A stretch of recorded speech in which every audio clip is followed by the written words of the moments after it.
Hello everyone, शेरनी के इलाके में आप सबका हार्दिक स्वागत किया जाता है। Hello everyone, welcome today's live session. I hope કે તમે બધા મસ્ત મજામાં હશો. આઈ હોપ કે you all are in well health. ચાલો જલ્દી આવી જાઓ એટલે આપણે આજના સેશનની શરૂઆત કરીએ. ગ્રેટ ઇવનિંગ યુટ્યુબ, જય શ્રી કૃષ્ણ. સૌથી પહેલાં તો મને કહી દો, આઈ એમ ઓડિયેબલ? એમ આઈ ઓડિયેબલ? મારો અવાજ તમારા સુધી પહોંચે છે? મારો અવાજ તો તમારા સુધી પહોંચતો હશે, પણ તમારો અવાજ મારા સુધી પહોંચે તો વધારે સારું કહેવાય. પહોંચે છે ને? ચાલો ગ્રેટ, બધાને પહોંચે જ છે. તો ચાલો, તો આજે આપણે યુનિટ 5 તો કાલે જ કમ્પ્લીટ કરી નાખ્યું, પરંતુ ટાઇટલ જે છે આપણું યુનિટ 5 નું હતું. પરંતુ ખરેખર આજે આપણે એક્ટિવ વોઇસ અને પેસિવ વોઇસ જોવાના છીએ. જી હા, એક્ટિવ વોઇસ અને પેસિવ વોઇસની થિયરી હું તમને અહીંયા ઉપર છલ્લી કહી દઈશ કે આટલી થિયરી તમારે ભણવાની છે, યાદ રાખવાની છે. સૌથી પહેલા તો એક્ટિવ વોઇસ અને પેસિવ વોઇસનો જે ટોપિક છે એ ટોપિક એક્ઝામમાં તમને કેટલા માર્ક્સમાં પૂછાય છે એ હું તમને જણાવી દઉં. તો વહાલા વિદ્યાર્થી મિત્રો, એક્ટિવ વોઇસ અને પેસિવ વોઇસનો ટોપિક તમને એક્ઝામમાં 2 માર્ક્સમાં પૂછાશે. કેટલા માર્ક્સમાં પૂછાશે? 2 માર્ક્સમાં તમને આ ટોપિક પૂછાશે કે જેમાં 2 પ્રકારના સેન્ટેન્સ હોય, શીખવાના હોય છે તમારે. એક તો એક્ટિવ વોઇસનું સેન્ટેન્સ અને બીજું પેસિવ વોઇસનું સેન્ટેન્સ. તમને એમ થાય કે મેમ એક્ટિવ વોઇસ એટલે અમને અમારા સરે અથવા તો ટીચરે એમ કહ્યું હતું કે કર્તરી વાક્ય, કર્મણી વાક્ય. તો વોઇસ એટલે વાક્ય થાય? આહા, વોઇસ મતલબ કે બોલાય. એક્ટિવ મતલબ કે જે કરતા, એક્ટિવ ક્રિયા કરતું હોય ને એને એક્ટિવ વોઇસ કહેવાય છે. શું કહેવાય છે? એક્ટિવ વોઇસ કહેવાય છે કે ભાઈ એમાં કરતા બોલે છે, કરતાના બોલ પડી રહ્યા છે. જ્યારે પેસિવ વોઇસમાં કર્મ બોલતું હોય છે, એટલા માટે એનું નામ છે એક્ટિવ વોઇસ અને પેસિવ વોઇસ. સમજાય છે? એક્ટિવ વોઇસ એટલે શું થશે? કર્તરી વાક્ય, અને પેસિવ વોઇસ એટલે શું થશે? કર્મરી વાક્ય. યાદ છે ને આ તમને? ભૂલી તો નથી ગયા ને? કે ભૂલી ગયા છો? ઘણાને તો શાળામાં જ ભણાવવામાં નહીં આવ્યું હોય કે મેમ અમારી શાળામાં આવી લપ જ નથી કરાવી, કે 2 માર્ક્સમાં શું પૂછાય, હું ખાલી ખોટું ભણાવ્યું, એવું નથી કરાવ્યું ને ક્યાંક. હા, એટલે એ કઈ હાલે નહીં આપણે તમ તારે એક્ઝામમાં નું હાલે એમ.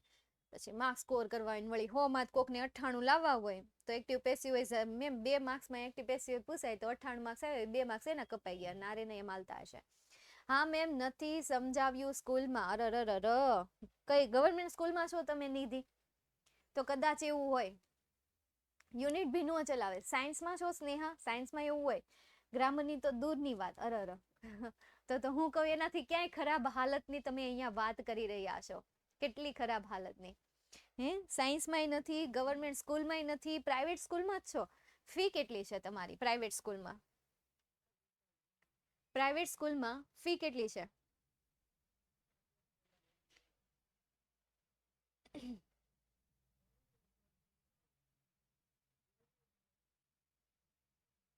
₹23,500? ખરેખર તમે સાચું કહો છો? નથી કરાવ્યું એમ?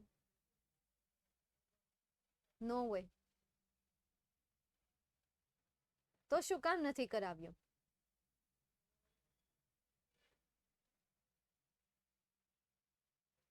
કરાયું છે પણ સમજ નથી પડી. અચ્છા, તો હું કરાવીશ તો સમજ પડી જશે ને લા. ન્યા કરાયું છે ને સમજ નથી પડી, એક તો તું ન્યાય ફી ભર. નીરજ, બસ પાછી અહીંયા તાર ફી ભરવાની. 2 જગ્યાએ નો સમજાય કેવું દુઃખ થાય? નો થાય? આપણને તો હજી એમ થાય કે ભાઈ માઈ ગયું, નથી સમજાતું તો નથી સમજાતું એમ, પણ એ ફી ભરતા હોય એટલે ખબર હોય ને. ટ્રાય કરવાની. એમ અઘરું છે, હું એમ નથી કહેતી હેલું છે, કારણ કે આ વસ્તુ કે મારા માટે હું એમ કહી દઉં કે હેલું છે. એટલે હાલો હું કહી દઉં હેલું છે, કારણ કે મને આવડે છે. પણ હું આને શીખી જ છું. હું શીખી ત્યારે મને અઘરું તો લાગ્યું જ હશે ને, મારા માટે ટફ તો પડ્યું જ હશે ને. પણ શું હોય કે એની વસ્તુ પાછળ આમ પડી જવું પડે. હું શીખી ગઈ કે ક્યાંક ને ક્યાંક મારી ઈચ્છા પણ હતી અને ક્યાંક ને ક્યાંક મજબૂરી હતી, તો એ મજબૂરીમાં હું શીખી ગઈ. મને એમ થયું કે અહીંયા ને અહીંયા રહેવું એના કરતાં થોડુંક આગળ જવા માટે હજી મારે થોડીક મહેનત કરવી પડશે, હજી મારે શીખવું પડશે. ક્યાંક ને ક્યાંક અંગ્રેજી ભાષા છે હું મજબૂરીમાં જ શીખી છું. ઘણા બધા એવા વિદ્યાર્થીઓ હોય છે, ઘણા બધા એવા લોકો હોય છે કે જે પોતાના કરિયરમાં મજબૂરીથી આગળ જાય છે, તો કોઈક ચોઇસથી આગળ જાય છે. હું મજબૂરીમાં આગળ ગઈ છું. હું મજબૂરીમાં મેં મારું કરિયર બનાવ્યું છે. મેં મારું ચોઇસથી કરિયર નથી બનાવ્યું, મજબૂરીથી કરિયર બનાવ્યું છે, એટલે જ્યાં સુધી તમને તમારી મજબૂરી નહીં મળે ત્યાં સુધી તમે એને શીખી નથી શકવાના. પણ ટ્રાય કરજો, એટલીસ્ટ યાર ટ્રાય કરજો સમજવાની, અને જેટલું તમે આ સબ્જેક્ટને જાતે સમજવાનો પ્રયત્ન કરશો એટલો તમને એ સબ્જેક્ટ સમજાશે, ત્યાં સુધી નહીં સમજાય. એવું લાગે તો યાર તમે નોટ અને પેન લઈને એની થિયરી લખવા બેસી જાઓ, એક સ્ટેપ બાય સ્ટેપ શીખતા જાઓ. પહેલા નાના હતા ત્યારે પહેલું કદમ આવતું, ખ્યાલ છે? પહેલું કદમ બધા પાસે હશે જ તેના, આઈ થિંક. ચાહે કોઈ પણ ગામડામાં રહેતા હોય, કોઈ પણ જિલ્લામાં રહેતા, પહેલું કદમ આવતું, ખબર? એમાં પછી ક ને કાઈ નહીં નો આખું એક પેજ આવતું, કે જેમાં છે ને પેલા 2 અક્ષર વાળાની લાઈન આવતી, સોરી 2 અક્ષર વાળાની લાઈન આવતી. કેવી રીતે ખબર છે?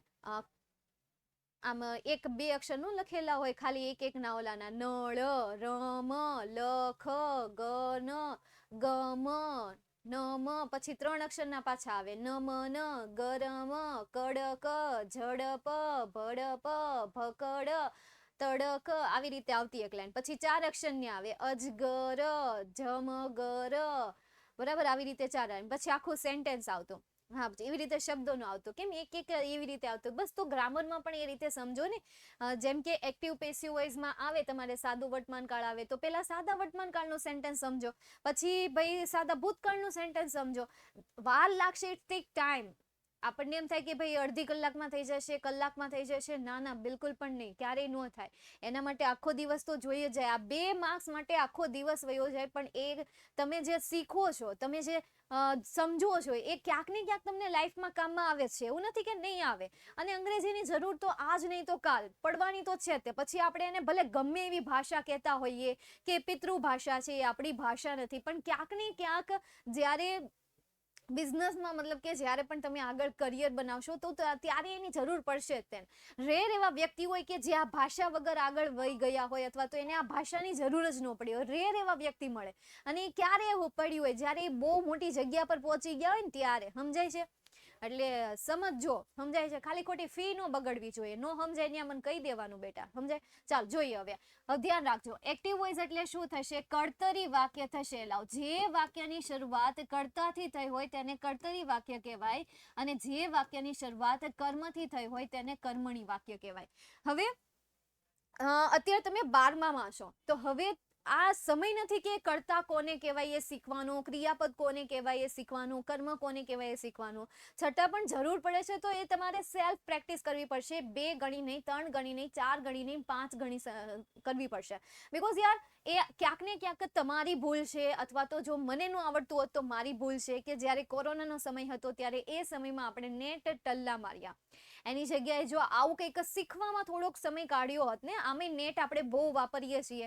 સ્પેશિયલ આપણે કોરોનાના સમયમાં મોબાઈલમાં રિચાર્જ કરાવતા હતા. કોરોનાનો એ સમયગાળો વેસ્ટ કરવામાં, સોરી, એને ટાઈમ પાસ કરવા માટે આપણે રિચાર્જ કરાવતા હતા. શેરીમાં મિત્રો સાથે આપણે લૂડો રમતા હતા, અમદાવાદ રમતા હતા. એની જગ્યાએ આવી કોઈ ગેમ રમી હોત તો કે ભાઈ કરતા શોધીને બતાવ, ચાલ આ સેન્ટેન્સમાં કરતા કોણ છે શોધીને બતાવ.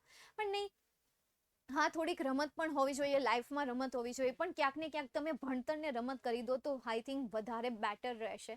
અને ચાલો જોઈએ હવે કર્તરી વાક્ય, કે જે વાક્યની શરૂઆત કર્તાથી થઈ હોય તેને કર્તરી વાક્ય કહેવાય છે, અને જે વાક્યની શરૂઆત કર્મથી થઈ હોય તેને કર્મણી વાક્ય કહેવાય છે. સૌથી પહેલા ગુજરાતીમાં સમજો. હું તમને ભણાવું છું, હું તમને ભણાવું છું, તો હું અહીંયા ક્રિયા કોણ કરે છે? હું કરું છું. ક્રિયા કોણ કરે છે? હું ક્રિયા કરું છું. કોના ઉપર ક્રિયા થાય છે? તમારા ઉપર. હું અત્યારે તમને ભણાવું છું, તમારા ઉપર ક્રિયા થાય છે, તો હું ક્રિયા કરનાર કર્તા. અને ક્રિયા તમારા ઉપર થાય છે તો તમે કર્મ. તમે શું થયા? કર્મ થયા. સમજાઈ ગયું? હવે હું રમત રમું છું, હું રમત રમું છું, તો હું રમત રમું છું, તો હું કરતા થઈ. હું કરું છું, રમત રમું છું, તો રમત એ કર્મ થયો. તો આ જે વાક્ય છે એને કર્તરી વાક્ય કહેવાય, કારણ કે હું વાક્યની શરૂઆતમાં આવી. પણ હવે એની જગ્યાએ એમ કહું કે તમારા દ્વારા, તમારા દ્વારા નહીં, તમારા દ્વારા તમને, તમારા દ્વારા મને અથવા મારા દ્વારા તમને ભણાવાય છે. મારા દ્વારા તમને ભણાવાય છે, અથવા તો તમે મારા દ્વારા ભણો છો. તમે મારા દ્વારા ભણો છો. તો તમે પહેલા કરતા હતા, હવે તમે કર્મ જે છે વાક્યની શરૂઆતમાં એ છોડ. ચાલો હું તમને એક્ઝામ્પલ આપીશ ને તો તમને વધારે સમજાશે. આ એ કરતા થયો. હવે એક્ઝામ્પલ લખીને આપું ને તો વધારે સમજાય.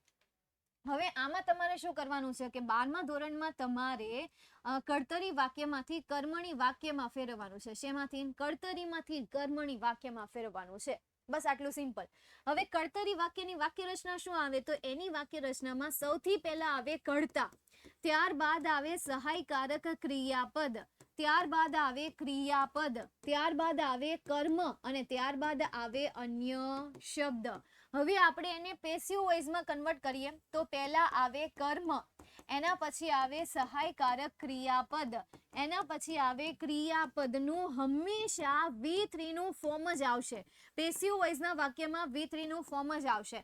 ત્યારબાદ આવશે બાય અને ત્યારબાદ આવશે પાછું ક્રિયાપદ, કર્તા, શું આવશે અહીંયા? સબ્જેક્ટ, અને ત્યાર પછી આવશે અન્ય શબ્દ. તો શું થયું? જો કર્તા ક્યાં આવી ગયું? વાક્યની શરૂઆતમાં. કર્મ આવી ગયું વાક્યની શરૂઆતમાં, કર્તા આવી ગયું વાક્યના અંતમાં. મતલબ કે કર્મના સ્થાન ઉપર કર્તા અને કર્તાના સ્થાન ઉપર કર્મ. અહીંયા સહાયકારક ક્રિયાપદમાં જે ચેન્જીસ થશે અને ક્રિયાપદમાં જે ચેન્જીસ થશે એને લગતા આવશે રૂલ્સ. શું આવશે? રૂલ્સ આવશે, કે જેને ટેન્સ રિલેટેડ રૂલ્સ કહેવાય. કર્તા અને કર્મમાં પણ કેટલાક રૂલ્સ આવે જેને શું કહેવાશે? કર્તા અને કર્મને લગતા રૂલ્સ. તો સૌથી પહેલું ટેબલ આપણે કર્તા અને કર્મનું જોઈએ. તો સૌથી પહેલું ટેબલ અહીંયા તમારી સામે છે, કર્તા અને કર્મ. ચાલો સમજ્યા. હવે જો કર્તા તરીકે તમને આય આપેલું હોય અને એને તમે કર્મના સ્થાન ઉપર લઈ જાઓ છો તો મી થાય.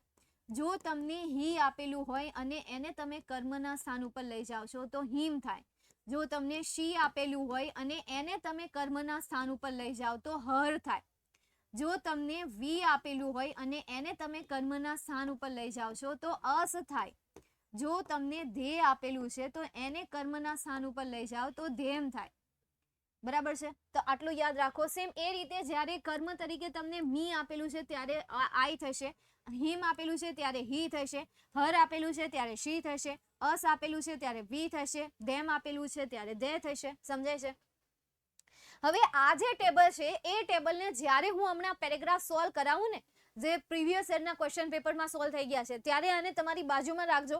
એવું લાગે તો યાર સાથે નોટ પેન રાખતા જાઓ, બાજુમાં લખી નાખવાનું. જ્યારે સમજાવું ત્યારે ફટાફટ એ ટેબલને ખોલવાનું.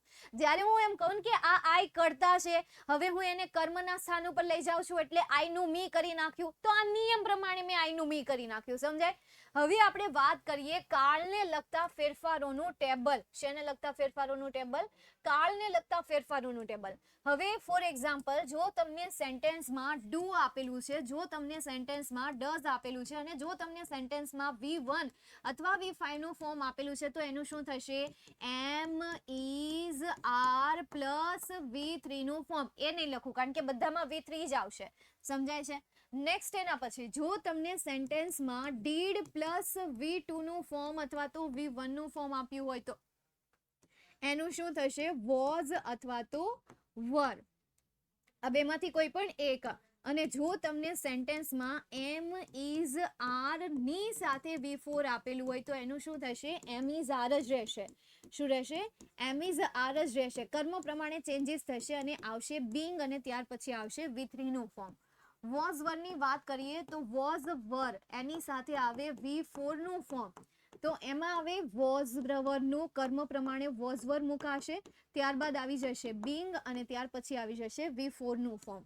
હેવેઝ ની આપણે વાત કરીએ તો હેવેઝ અને હેડ સાથે આવે V3 નું ફોર્મ અને એનું તમે પેસિવ વોઇસ કરો ત્યારે હેવેઝ હેડ નું હેવેઝ હેડ જ રહેશે. પણ એની સાથે શું આવી જશે? બીન પ્લસ V3 નું ફોર્મ. શું આવશે? બીન પ્લસ V3 નું ફોર્મ આવશે. બસ આ મેજર ચેન્જીસ છે. વિલ આપેલું હોય તમને, મસ્ટ આપેલું છે તમને, કોઈ પણ અથવા તો એટસેટ્રા કરીને હું લખી નાખું મોડલ ઓક્ઝલરીઝ, તો એનું પેસિવ વોઇસ કરતી વખતે મોડલ ઓક્ઝલરીઝ ત્યારબાદ આવશે બી અને ત્યારબાદ આવશે V3 નું ફોર્મ. That's it. હજી એક, જો તમને આ શબ્દ પાછળ હેવ આપેલું હોય તો એમાં બી લાગશે, બીન લાગશે. સમજાય છે? અત્યારે મોડલ ઓક્ઝલરીઝ પછી શું આવશે? બી આવશે. તો આ શું થઈ ગયું? તમારા એક કર્તા અને કર્મને લગતા નિયમો અને આ ટેન્સને લગતા નિયમો. આ નિયમો મહત્વના છે. બાકીના જે નાના નાના ચેન્જીસ આવશે એ નાના નાના ચેન્જીસ જ્યારે એક્ઝામ્પલ સમજાવીશ ત્યારે વચ્ચે વચ્ચે હું તમને કહેતી જઈશ અને સજેસ્ટ કરતી જઈશ. તો જ્યારે પણ હું અત્યારે પેરેગ્રાફ સોલ્વ કરાવું, આ ટેબલ તમારી બાજુમાં રાખજો, બરાબર છે. કોઈની પાસે લખેલું પડ્યું હોય તો બાજુમાં રાખજો, કારણ કે હું વારા ઘડીએ અહીંયા આ સ્લાઇડ ઉપર પાછી નહીં આવું, સમય બગડે એના કરતાં પાછું આ ટ્રાય કરશું આપણે, બરાબર છે. પાછું આવવાનું જોઈએ હવે કલ્પન has collected sum melodious songs. હવે કઈ રીતે સોલ્વ કરાય? જો આ રીતે સોલ્વ કરાય. Kalpan is a subject, has is a helping verb, collected is a V2 form, sorry V3 form, કારણ કે હેઝ સાથે V3 નું ફોર્મ આવે. હવે આ મને કેમ ખબર પડી કે V3 નું ફોર્મ છે? તો યાર યાદ રાખો, હેવ એઝ હેડ સાથે કમ્પલસરી V3 નું ફોર્મ આવે. ફર્સ્ટ ઓફ ઓલ ટેન્સ આવડવા જોઈએ કે ભાઈ હા ડુડસ હોય તો એને સાદો વર્તમાન કાળ કહેવાય, ડીડ હોય તો એને સાદો ભૂતકાળ કહેવાય, એમિઝાર પ્લસ V4 હોય તો એને ચાલુ વર્તમાન કાળ કહેવાય, વોઝ વર પ્લસ V4 હોય તો એને ચાલુ ભૂતકાળ કહેવાય છે, હેવેઝ પ્લસ V3 નું ફોર્મ હોય તો એને પૂર્ણ વર્તમાન કાળ કહેવાય. તો આ કાળને ઓળખતા શીખો. માણસને ઓળખતા તો તમે શીખી જ ગયા હશો, હે ને? બહુ સારી રીતે શીખી ગયા હશો, રસ જોઈ જોઈને શીખી ગયા હશો કે આવી રીતે આવો સ્વભાવ હોય તો એને કંઈક આવી રીતે સ્વભાવ પડતો હોય, આવી રીતે એક્શન કરતો હોય તો આ એનો સ્વભાવ. આ તમે બહુ સારી રીતે શીખી ગયા. તો હવે કાળ શીખી જાવ ને. હેલ્પિંગ વર્બ દ્વારા તમે કાળને પણ શીખી શકો છો. ઇઝી એમની ટિપ્સ છે, ઇઝી એમની મેથડ છે. બસ તમારે હવે ત્યાં એક્શન લેવાની છે. અત્યાર સુધી તમે ક્વેશ્ચન કર્યા પણ એ ક્વેશ્ચનનું કભી ક્યારે પણ સોલ્યુશન કરવાનો ટ્રાય કર્યો? ટ્રાય તો કરો, એને હાથમાં તો લો कि भाई क्यारे क्यारे कया कया शब्द आवे तो उसे क्या बका जाता है, उसे क्या कहा जाता है. हाँ असुर सुन ले. એટલે જેને નથી એટલે જે નથી સમજાતું એ અસુરની વાત કરું છું, બરાબર? તો એ અસુરને આપણે દેવમાં ફેરવવાનું છે. ટ્રાય કરો યાર, ટેન્સને સમજવાની ટ્રાય કરો. એકદમ એટલે એકદમ સિમ્પલ છે. જસ્ટ તમારે યાદ રાખવાનું છે કે ડૂટસ આવે તો એલા લે અને સાદું વર્તમાન કાળ લેવાય. એટલું સિમ્પલ છે. ઓ વાવ, ગ્રેટ, નોટ અ બેડ. પણ જો અંગ્રેજી વાંચવામાં થોડીક તકલીફ પડે છે અથવા બહુ તકલીફ પડે છે તો યાર ઓપ્શન બહુ ઓછો છે, પણ એ જો ધારે તો કરી શકે છે. બાકી હું તો એમ કહીશ કે ભાઈ ત્યાં 0% ચાન્સીસ છે, ત્યાં ચાન્સ છે કે ભાઈ એ કરી શકશે. પણ જો એ તુક્કો લગાવીને થોડી મહેનત કરીને કરે તો ડેફિનેટલી, કારણ કે એઝ અ ગુરુ તરીકે હું એમ ના કહી શકું કે વિદ્યાર્થી નહીં કરી શકે. ધારે તો કરી શકશે, નહીં તો નહીં. એટલે ધારવું પડે એમ ને. ચાલો જોઈએ. તો એના પછી સમ મેલોડિયસ સોંગ્સ. આ શું છે? ઓબ્જેક્ટ છે. જો ઓબ્જેક્ટ આવ્યો વાક્યની શરૂઆતમાં, હવે આવડું આ પ્લુરલ છે એટલા માટે હેવ આવ્યું, નહીં તો અહીંયા આપણને હેઝ આપ્યું હતું. પણ આનો નિયમ છે કે ઓબ્જેક્ટના આધારે સહાયકારક ક્રિયાપદ મુકાશે. Some melodious songs have been, some melodious song have been, collected નું રહેશે અહીંયા collected. have been collected by કોના દ્વારા? by કલ્પન. તો હું અહીંયા લખી નાખું by કલ્પન, ફૂલ સ્ટોપ. નેક્સ્ટ એના પછી સેકન્ડ સેન્ટેન્સ.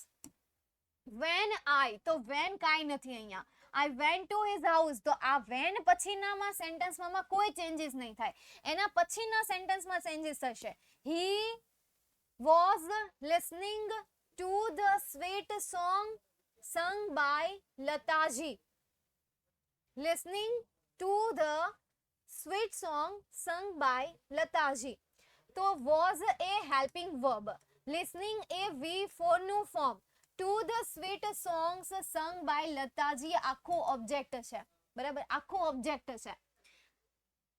કેમ? કારણ કે આખું સેન્ટેન્સ શું કહે છે કે લતાજી દ્વારા ગવાયેલું મધુર ગીત, લતાજી દ્વારા ગવાયેલું મધુર ગીત, આ આખું ઓબ્જેક્ટ છે.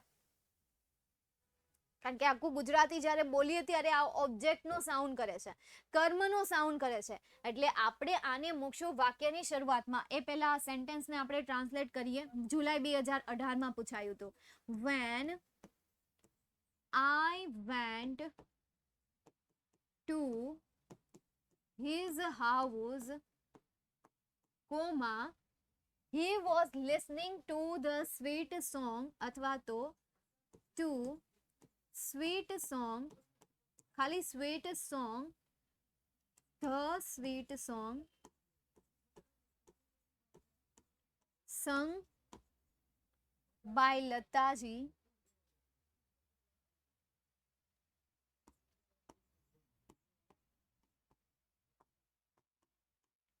were listening by him. Lataji દ્વારા ગવાયેલા ગીતો તેના દ્વારા સાંભળી રહ્યો હતો, અથવા મારા દ્વારા તેના દ્વારા લતાજી દ્વારા ગવાયેલા ગીતો સાંભળી રહ્યો હતો. કવિતા will bind the bundle of CDs for him. તો કવિતા સબ્જેક્ટ છે. હવે આના માટે હું પેનનો કલર પાછો ચેન્જ કરી નાખું. will એ હેલ્પિંગ વર્બ છે, bind એ વર્બ છે. the bundle of CDs, બરાબર, bundle of CDs, તો આ થશે ઓબ્જેક્ટ, અને for him એ શું થઈ જશે? અધર વર્ડ થઈ જશે.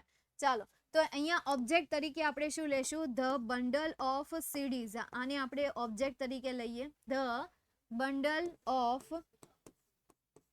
CDs for him, bundle of the CD. will આપેલું છે તો એનું will રહેશે.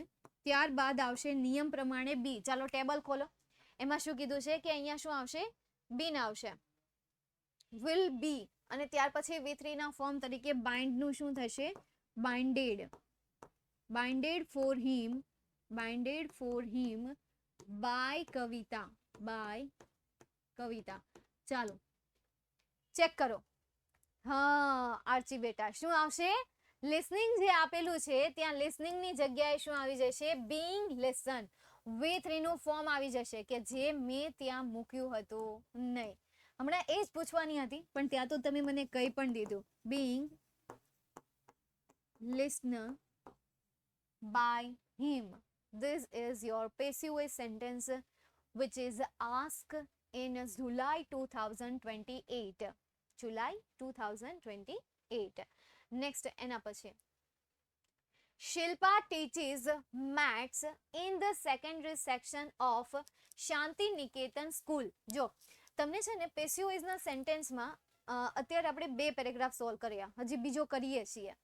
બહુ ઓછા એવા તમને નેગેટિવ અને પ્રશ્નાર્થ વાક્ય પૂછ્યા છે, પણ આવી રીતે તમને લેન્ધી સેન્ટેન્સ પૂછે કે જે લાંબા સેન્ટેન્સ હોય, અધર વર્ડ તમને આપેલા હોય વધારે પડતા, અથવા તો લાંબા સેન્ટેન્સ આપ્યા હોય. શિલ્પા એ શું છે? સબ્જેક્ટ છે.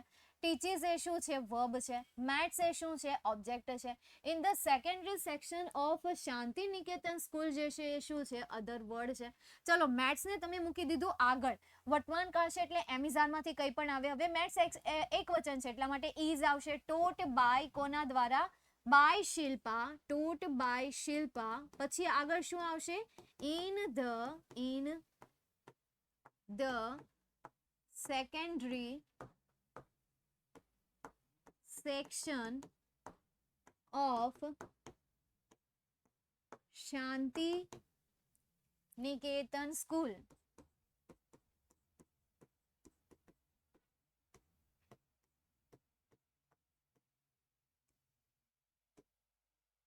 એના પછીનું સેન્ટેન્સ she એ શું છે? અહીંયા સબ્જેક્ટ છે તો હું અહીંયા લખું she subject. inspire verb. the students object. to get good marks in maths other word. ચાલો ઈઝુ છે, એકદમ ઈઝુ પીઝુ છે. તો સોલ્વ કરીએ. ઓબ્જેક્ટને આપણે ક્યાં મૂકશું? વાક્યની શરૂઆતમાં. તો ઓબ્જેક્ટને નિયમ પ્રમાણે મેં ઓબ્જેક્ટને મૂક્યો વાક્યની શરૂઆતમાં. The students. અહીંયા નીચે હું વાક્ય રચના લખું. ઓબ્જેક્ટ પહેલા, ત્યારબાદ સહાયકારક ક્રિયાપદ, ત્યારબાદ V3 નું ફોર્મ, ત્યારબાદ બાય, અને ત્યારબાદ સબ્જેક્ટ, અને ત્યારબાદ અધર વર્ડ. આ પેસિવ વોઇસની વાક્ય રચના છે. ઓકે, હવે અહીંયા શું આવે? પહેલા ઓબ્જેક્ટ આવે તો ઓબ્જેક્ટ મેં મૂકવાની, હું અહીંયા શું મૂકવાની છું? ઓબ્જેક્ટ મારી પાસે છે ધ સ્ટુડન્ટ્સ, તો હું અહીંયા લખીશ ધ સ્ટુડન્ટ્સ. ત્યારબાદ સહાયકારક ક્રિયાપદ, તો સહાયકારક ક્રિયાપદ અહીંયા ઇન્સ્પાયર્સ આપેલું છે. V5 નું ફોર્મ છે. હવે આ તમને ખબર હોવી જોઈએ કે ક્રિયાપદનું મૂળ રૂપ એટલે V1 થાય, ભૂતકાળનું રૂપ એટલે V2 થાય, ભૂતકૃદનનું રૂપ એટલે V3 થાય, ING નું રૂપ એટલે V4 થાય, અને SKES વાળું એટલે કે V5 નું ફોર્મ થાય. તો અહીંયા ઇન્સ્પાયર્સ ની પાછળ તમને SKES આપેલા છે એટલે આને V5 નું ફોર્મ કહેવાશે. તો ધ સ્ટુડન્ટ્સ, ત્યારબાદ V5 નું ફોર્મ છે એટલા માટે એમિઝાર માંથી આવશે R, because the students are plural, બહુવચન છે એટલા માટે આર. ત્યારબાદ ઇન્સ્પાયર્ડ નું V3 નું ફોર્મ શું થશે? ઇન્સ્પાયર્ડ, કારણ કે વાક્ય રચનામાં શું આપ્યું છે? V3. ત્યારબાદ શું આવશે? બાય. ત્યારબાદ કર્તા તરીકે શી આપેલું છે. ટેબલમાં જુઓ તો જ્યારે કર્તા તરીકે શી આપેલું હોય અને એને તમે કર્મના સ્થાન ઉપર લઈ જાઓ ત્યારે શીનું શું થઈ જાય? હર થઈ જાય. તો અહીંયા શું થશે? હર. તો હું અહીંયા મૂકી દઉં હર.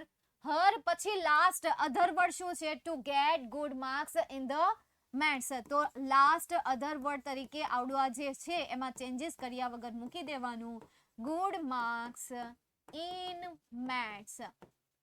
તો હું અહીંયા લખી દઉં મેથ્સ. That's it. નેક્સ્ટ એના પછીનું સેન્ટેન્સ આપણે જોઈએ. The staff is a subject. Appreciate તો ઈ વર્બ છે. હર ટીચિંગ મેથડ, તો હર ટીચિંગ મેથડ, હર સાથે ટીચિંગ મેથડ જોડાયેલું છે તો એ આખું ઓબ્જેક્ટ છે ને આખું ઓબ્જેક્ટ. તો હવે વાક્ય રચના પ્રમાણે સૌથી પહેલા શું આવવું જોઈએ? ઓબ્જેક્ટ. અને ત્રીજા સેન્ટેન્સમાં ઓબ્જેક્ટ તરીકે શું છે? હર ટીચિંગ મેથડ. તો એને આપણે નિયમ પ્રમાણે મૂકીએ વાક્યની આગળમાં હર ટીચિંગ મેથડ. હવે કાળ કયો છે? વર્તમાન કાળ. એટલા માટે એમ ઇઝ આર માંથી શું આવશે? એક વચન છે એટલા માટે ઇઝ આવશે. જો એમ કીધું હોત ને કે હર ટીચિંગ મેથડ્સ તો આર આવે, પરંતુ એક વચન છે એટલા માટે ઇઝ આવશે. તો અહીંયા મેં શું મૂક્યું? ઇઝ મૂક્યું. રેડી? ઓકે. નેક્સ્ટ એપ્રિશિએટેડ આપણી પાસે ક્રિયાપદ છે જેનું V3 નું ફોર્મ કરવાનું છે. તો એપ્રિશિએટેડ નું V3 નું ફોર્મ શું થશે? એપ્રિશિએટ નું V3 નું ફોર્મ થશે એપ્રિશિએટેડ. પછી શું આવશે? બાય. અને પછી સબ્જેક્ટ તરીકે શું આપેલું છે? The staff. તો ધ સ્ટાફ નું રહેશે ધ સ્ટાફ અને ફૂલ સ્ટોપ. હતું ઈઝી? હવે આવડી જાય તમને આ સેન્ટેન્સ સોલ્વ કરતા? હલો, ખાસ તો પેલા છોકરાને સવાલ છે કે સ્કૂલમાં ચલાવ્યું તું છતાં પણ નથી સમજાયું. તને સમજાઈ ગયું બેટા? શું નામ હતું? નીરજ કે વિરજ? શું નામ હતું? જો ઉપરથી નીરજ. હે, સમજાય છે ખરેખર? નીરજ ચોપરા. તો તમે નીરજ ચોપરા, તમે ઓલા નીરજ ચોપરા જ હતા ને જેને બાલા ફેકમાં આવ્યો હતો ફર્સ્ટ નંબર, હે, નામ રોશન કર્યું હતું આપણા ભારત દેશના. તો તમે એ નથી બનવાના ને ક્યાંક. ઓકે, બસ આ રીતે સોલ્વ કરો. સૌથી પહેલા કર્તાને ઓળખો, ત્યારબાદ ક્રિયાપદ ઓળખો, ત્યારબાદ અધર વર્ડ ઓળખો. અધર વર્ડને ઉપાડીને કર્તાના સ્થાન ઉપર મૂકો, કર્તાને ઉપાડીને કર્મના સ્થાન ઉપર મૂકો. હવે કાળ કયો છે એ ગોતો. જો વર્તમાન કાળ હોય તો એમ ઇઝ આર મૂકો. બરાબર? આ રીતે કરો, શીખાઈ જશે, સમજી જશો. તો આ થઈ ગયું તમારું માર્ચ 2019 નું. હવે આપણે જોઈએ માર્ચ 2020. ચાલો समझिए. अब इसकी बारी आती है. किसकी बारी आती है? इसकी बारी आती है. Scientists believe that music has the plan to grow. તો સૌથી પહેલા તો ગુજરાતી કરો. Scientists believe that આ શું છે? એક વર્ડ છે કે જે વાક્યને જોડવાનું કામ કરે છે. બરાબર?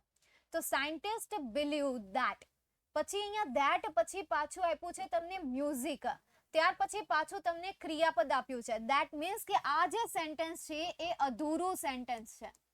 શું છે? આ ધેટ કાઢી નાખે તો ખાલી એમ જ થાય સાયન્ટિસ્ટ બિલીવ. તો આમાં કોઈ ચેન્જીસ નહીં થાય. આ ખાસ ધ્યાન જોવાનું, આ ખાસ ધ્યાનમાં રાખવાનું બેટા. સાયન્ટિસ્ટ બિલીવ્ડ તો અધૂરું વાક્ય છે. હવે એના પછી music is a subject, helps is a verb, the plants is a object, two grow is a other word. આ ઓલા જેવું સેન્ટેન્સ છે, વેન વાળું સેન્ટેન્સ હતું ને આગળ, બસ એના જેવું આ સેન્ટેન્સ છે. I believe that, I agreed that, I surprised that, I replied that, I said that, I asked that, I told that. આવી રીતે આવે તો એમાં કોઈ ચેન્જીસ થશે નહીં. જેવી રીતે અહીંયા ચેન્જીસ ન થયા એમ પણ નહીં થાય જો scientist believe that the plants are have to grow by કોના દ્વારા? By music. મ્યુઝિક દ્વારા. બાય પછી શું મૂકવાનું છે? મ્યુઝિક મૂકી દેવાનું છે. નેક્સ્ટ એના પછી લીઝ હેસ્ટન. હવે આપણને થોડી ખબર હોય કે લેસ હેસ્ટન નામ છે તો એના પછીનો શબ્દ તમને કેરીડ આઉટ આપેલો છે. જો એના પછીનો શબ્દ તમને કેરીડ આઉટ આપેલો છે.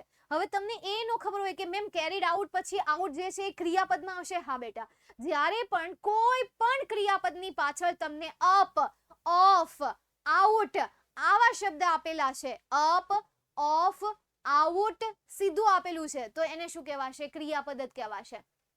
Carried out, carried of, carried in વગેરે વગેરે જો આપેલું હોય તો એને શું કહેવાશે? ક્રિયાપદ જ કહેવાશે, આખો ક્રિયાપદ.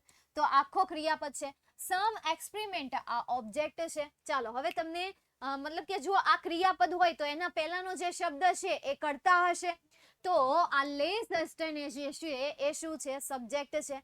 ચાલો ઓબ્જેક્ટ તરીકે હવે તમારી પાસે શું છે? સમ એક્સપેરિમેન્ટ છે. મૂકીએ આપણે એને વાક્યની શરૂઆતમાં. પહેલા હું અહીંયા વાક્ય રચના લખી નાખું પેસિવ. ચાલો ફરીથી લખી નાખીએ. સબ્જેક્ટ વાક્યની શરૂઆતમાં આવશે ઓબ્જેક્ટ, ત્યારબાદ આવશે હેલ્પિંગ વર્બ, ત્યારબાદ આવશે V3 નું ફોર્મ, ત્યારબાદ આવશે બાય અને ત્યારબાદ આવશે સબ્જેક્ટ. ચલો ઓબ્જેક્ટ કોણ છે? સમ એક્સપેરિમેન્ટ. તો વાક્ય રચના પ્રમાણે હું અહીંયા લખું સમ એક્સપેરિમેન્ટ. હવે કાળ કયું છે? તો કેરીડ આઉટ. કેરીડ આઉટ એડી લાગેલું છે, ધેટ મીન્સ કે આ પાસ્ટ ફોર્મ છે. તો વોઝ વરમાંથી કંઈક આવશે. હવે એક્સપેરિમેન્ટ્સ બહુવચન છે એટલા માટે હેલ્પિંગ વર્બ તરીકે શું આવશે? વર આવશે, કારણ કે વર બહુવચન સાથે આવે એટલે વર આવી ગયું. ત્યારબાદ કેરીડ આઉટનું V3 નું ફોર્મ પણ શું થશે? કેરીડ આઉટ જ થશે. તો હું અહીંયા લખી નાખું કેરીડ આઉટ. બાય કોના દ્વારા? તો by Lees Heston. By Lees Heston. This is your second question. હવે આપણે થર્ડ સેન્ટેન્સ જોઈએ. હી એ સબ્જેક્ટ છે, ગેવ એ વર્બ છે, 2 બનાના પ્લાન્ટ્સ, 2 બનાના પ્લાન્ટ્સ 2 કેળાના પ્લાન્ટ, 2 કેળાના છોડ. same light, heat and water.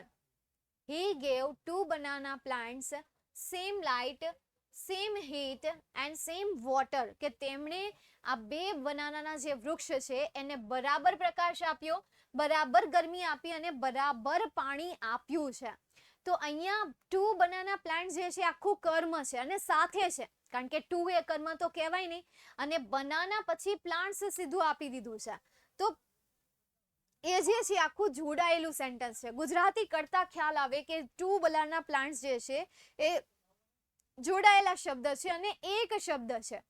એવા કોઈ નિયમ નથી આવતા કે હું તમને નિયમ દ્વારા કહી શકું કે ભાઈ આવી રીતે છે એટલા માટે આને આખું ઓબ્જેક્ટ કહેવાશે, પણ ગુજરાતી કરવાથી ખ્યાલ આવે કે આ 2 બનાના પ્લાન્ટ જે છે આખું ઓબ્જેક્ટ છે.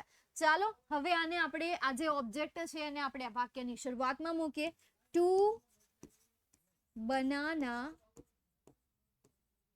પ્લાન્ટ્સ. બહુ અહીંયા ભૂતકાળ છે એટલા માટે હેલ્પિંગ વર્બ તરીકે શું આવશે? વર. ત્યારબાદ ગેવ આપેલું છે, ગેવનું V3 નું ફોર્મ શું થાય? ગિવન થાય. હવે આ ક્રિયાપદ યાદ રાખવું પડે કે ગેવનું શું થાય, બરાબર? પ્લાન્ટ્સ અધર વર્ડ્સ કહેવાય ને? ના ના બેટા. he gave 2 banana plants. એને 2 કેળાના છોડો આપ્યા. છોડ બહુવચન છે. એક વૃક્ષ હોય તો એને બહુવચનમાં વૃક્ષો કહેવાય, પણ છોડ હોય તો એને છોડવાઓ કહેવાય. તો એને 2 કેળાના છોડવાઓ આપ્યા. એને 2 કેળાના છોડવાઓને બરાબર એ જ પ્રકાશ અને ગરમી આપી કે જે પહેલા આપી હતી, બરાબર? તો વર ગીવન બાય પછી કર્તા તરીકે આપણને કોણ આપ્યું છે? હી. તો ટેબલ પ્રમાણે હી નું શું થઈ જશે? હિમ. ત્યારબાદ same light, comma, heat and water. Full stop. ચાલો ડન. મેમ આ સેન્ટેન્સ કેવી રીતે બનાવાય? She expect distinction marks this time. She expect distinction marks. જો શી સમજ, શી એ શું છે? નહીં હું તને આમ નહીં સમજાવું, લખતી નથી. શી એ શું છે? આર્ચી કરતા, બરાબર? પછી એક્સપેક્ટ્સ, SES લાગ્યું છે. ભાઈ તેણે એવી ધારણા કરી હતી, આશા રાખી હતી. તો એક્સપેક્ટ્સ એ શું થઈ ગયું? અહીંયા વર્બ થઈ ગયો. શેની આશા રાખી હતી? ડિસ્ટિંક્શન માર્કની, બરાબર? ડિસ્ટિંક્શન માર્ક્સ એને મળે એની આશા રાખી હતી. તો ડિસ્ટિંક્શન માર્ક્સ જે છે એ ઓબ્જેક્ટ થઈ ગયું. ધીસ ટાઈમ અધર વર્ડ થઈ ગયો. હવે સેન્ટેન્સ ચેન્જ કરો, આવડી જશે તમને. આર્ચી આવડી જશે. હવે ઈઝી થઈ જશે. હવે આમાં છે ને, આજે મેં હમણાં તમને સિસ્ટમ કીધી ને કે આને સબ્જેક્ટ કહેવાય, આને વર્બ કહેવાય, એ વિદ્યાર્થીને કામમાં આવશે કે જે વિદ્યાર્થીને કરતા ઓળખતાય આવડે છે, કર્મ ઓળખતાય આવડે છે, ક્રિયાપદ ઓળખતાય આવડે છે, ને એમ કહ્યું ને કે ભાઈ આ કે ક્રિયાપદ શોધીને આપો તો એ ઓળખી નાખશે, પણ હાલો એને પેસિવ વોઇસ કરતા નથી આવડતું, તો એ આ મેથડથી મે બી શીખશે ને તો એમને આવડી જશે. એટલે આવી રીતે ધીરે ધીરે શીખો, વાક્ય રચના બાજુમાં રાખતા જાઓ અને જોતા જાઓ, થઈ જશે. તો આ થઈ ગયું માર્ચ 2020 નું. ત્યારબાદ જુલાઈ 2022 નું આપણે જોઈએ. એકદમ ઈઝી છે આ, ઓલા કરતા સાવ એટલે સાવ ઈઝી છે. જો our electricity consumption habit should be reoriented by કોના દ્વારા? By us. તો બસ અહીંયા હું લખી દઉં પાછળ બાય અસ, એટલે વાક્ય પૂરું થઈ ગયું. હવે પહેલું વાક્ય, we subject, should helping verb, switch off કીધું ને, સ્વિચ ઓફ, ઓફ આવે ને તો એને વર્બ કહેવાશે. ધ ઇલેક્ટ્રિકલ એપ્લાયન્સીસ, આને કહેવાશે object. whenever not required, other word. બસ તમારા 12મા ધોરણમાં આવું જ વધી જાય હો, આવું.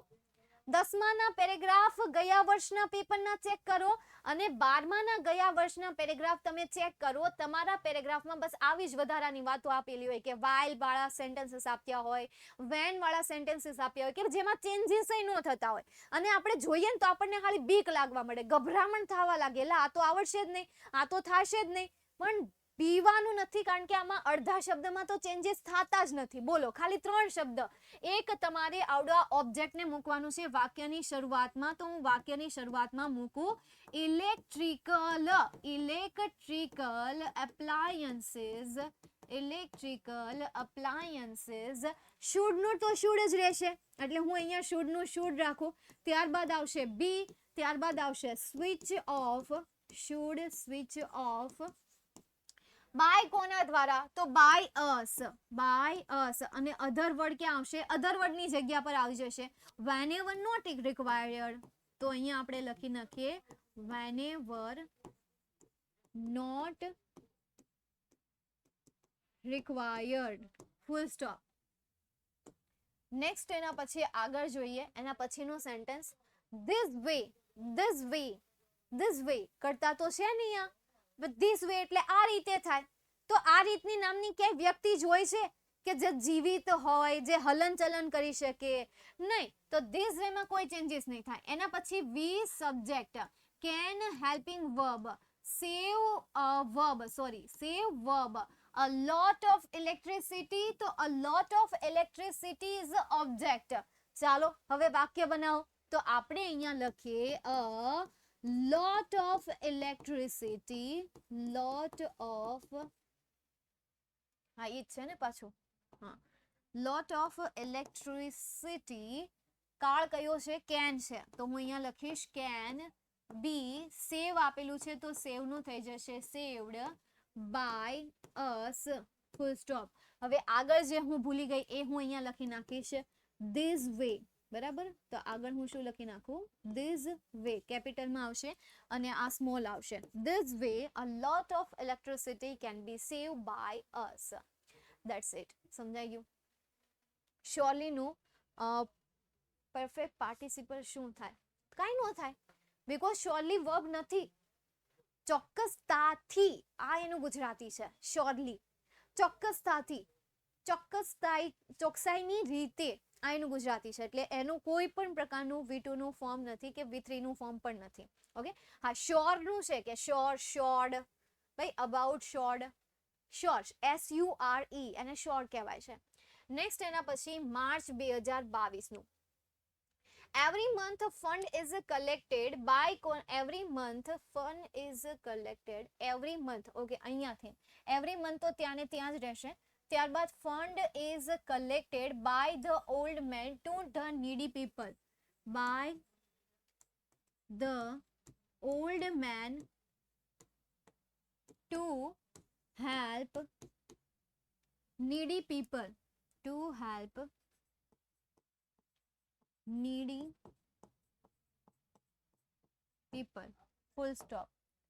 નેક્સ્ટ એના પછી આગળ he visit many hospital to distribute fruits. तो he subject visit verb many hospitals object to distribute fruits other word. ચાલો ઓબ્જેક્ટ આપણને શું આપ્યો છે many hospital તો એને મૂકી આપણે વાક્યની શરૂઆતમાં many hospitals.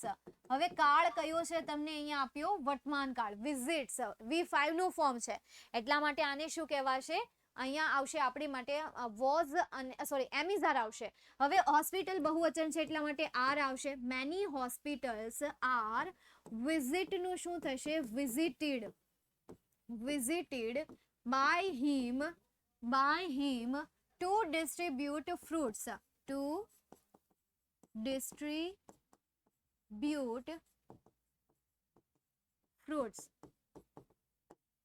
So the government is going to award him for his service.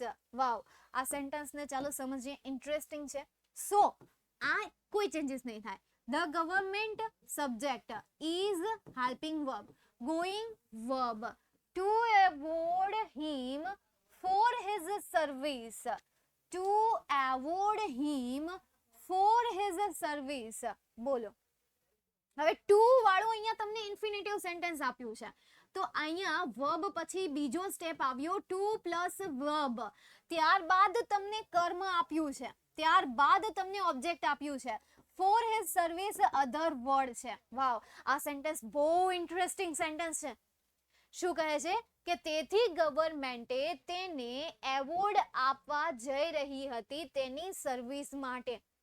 તો ક્રિયાપદ પછી તમને ટુ વાળું ક્રિયાપદ આપ્યું છે ક્રિયાપદની તરત પછી તમને ટુ વાળું ક્રિયાપદ આપ્યું છે તો એ ત્યાંને ત્યાં રહેશે એમાં કોઈ ચેન્જીસ નહીં થાય. આવું સેન્ટેન્સ તમને બીજી વાર ક્યાંય આપે ને તો ખાસ ધ્યાન રાખજો. જો ધ્યાનથી ધ્યાન રાખજો સૌથી પહેલા તમને કર્તા આપ્યો ત્યારબાદ હેલ્પિંગ વર્બ આપ્યું ત્યારબાદ તમને વર્બ આપ્યું ત્યારબાદ તમને ટુ વાળું વર્બ આપ્યું ત્યારબાદ તમને હિમ તરીકે કર્મ આપ્યો અને ત્યારબાદ તમને અધર વર્ડ્સ આપ્યા.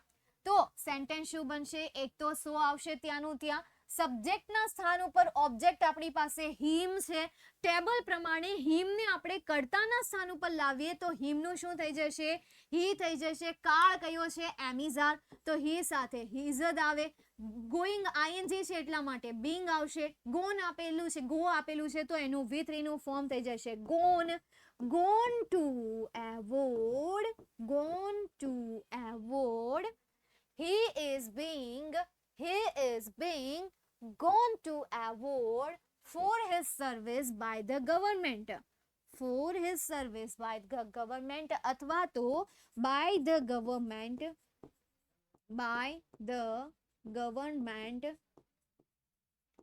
to his service अथवा तो for his service. बहुवचन છે સર્વિસીસ. ફરી એક વખત જુઓ.